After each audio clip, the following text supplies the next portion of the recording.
Welcome to Samba Samba. Enjoy the video. You begin by forming the salad base. Cook 1 cup rice or use 2 cups pre-cooked rice and season with lime and 1 tsp salt so it binds flavors. Meanwhile, drain and rinse 1 can beans, warm them with cumin and 1/2 tsp chili powder to add depth. Chop lettuce, tomato, and onion into bite-sized pieces. You want a mix of textures. Once done, toss warm rice with the greens to wilt slightly, because that contrast makes every bite more satisfying.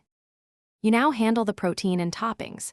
Sear 12 Oz chicken or tofu with salt, pepper, and 1 tsp taco seasoning so it develops a caramelized crust that boosts flavor. Add 1/2 cup corn and 1/4 cup cilantro for brightness, plus 1/4 cup shredded cheese for richness.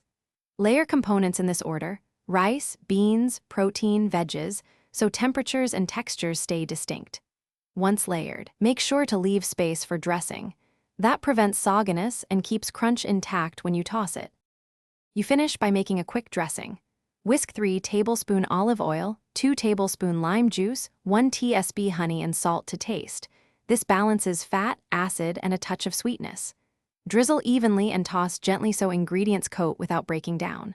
Top with sliced avocado, a spoon of salsa, and crushed tortilla chips for crunch. If the salad becomes soggy, drain excess liquid, add more fresh greens or chilled rice, and serve immediately. This recovers texture and keeps flavors bright. Thanks for watching. Consider subscribing if we helped you.